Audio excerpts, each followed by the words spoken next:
আসসালামু আলাইকুম রহমতুল্লাহি ওবরকাতুহু। আজ পবিত্র কোরআন শরীফ থেকে সূরাতুল বাকারার আয়াত নম্বর 285 ও 86 তেলাওয়াত করা হবে এবং তার সাথে সাথেই বাংলা তরজমাও করা হবে বায়ানুল কোরআন থেকে।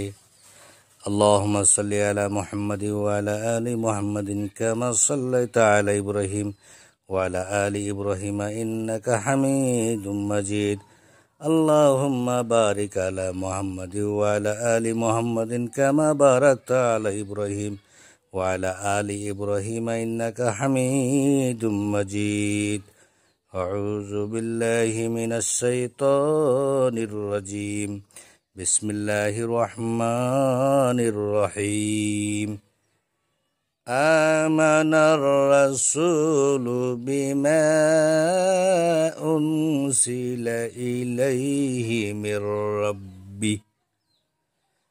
من ربه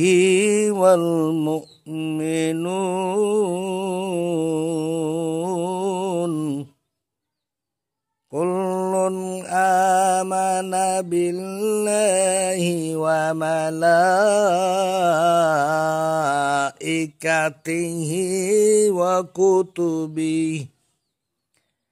وكتبه ورسله لا نفرق بين أحد من رسله وقالوا سمعنا وأطعنا غفرانك ربنا وإليك المصير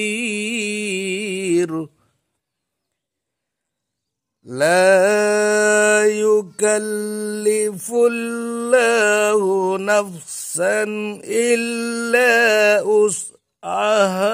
لها ما كسبت وعليها ما اكتسبت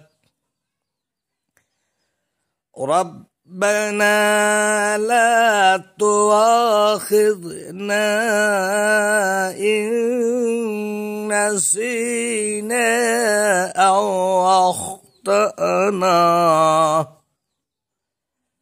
ربنا ولا تحمل علينا إصرا كما حملته على الذين من قبلنا ربنا ولا تحملنا ما لا طاقة لنا به واعف عنا واغفر لنا وارحمنا أنت مولانا فانصرنا على القوم الكافرين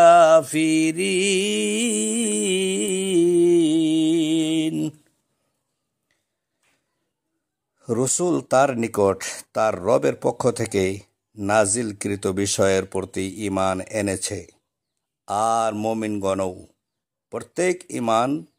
প্রত্যেকে ঈমান এনেছে আল্লাহর উপর, তার ফেরেশতাকুল, কিতাবসমূহ ও তার রসূলগণের উপর। আমরা তার রসূলগণের কারো মধ্যে তারতম্য করি না। আর তারা বলে, আমরা শুনলাম এবং মানলাম।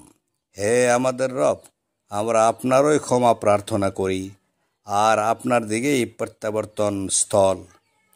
আল্লাহ কোনো ব্যক্তিকে তার সামর্থ্যের বাইরে দায়িত্ব দেন না। সে যা অর্জন করে তা তার জন্যই, এবং সে যা কামাই করে তা তার উপরেই বর্তাবে। হে আমাদের রব, আমরা যদি ভুলে যাই অথবা ভুল করি, তাহলে আপনি আমাদেরকে পাকড়াও করবেন না। হে আমাদের রব, আমাদের উপর বোঝা চাপিয়ে দিবেন না, যেমন আমাদের পূর্ববর্তীদের উপর চাপিয়ে দিয়েছেন। হে আমাদের রব, আপনি আমাদেরকে এমন কিছু বহন করবেন না যার সামর্থ্য আমাদের নেই। আর আপনি আমাদেরকে মার্জনা করুন এবং আমাদেরকে ক্ষমা করুন আর আমাদের উপর দয়া করুন। আপনি আমাদের অভিভাবক, অতএব আপনি কাফির সম্প্রদায়ের বিরুদ্ধে আমাদেরকে সাহায্য করুন। আসসালামু আলাইকুম ওয়া রাহমাতুল্লাহি ওয়া বারাকাতুহু।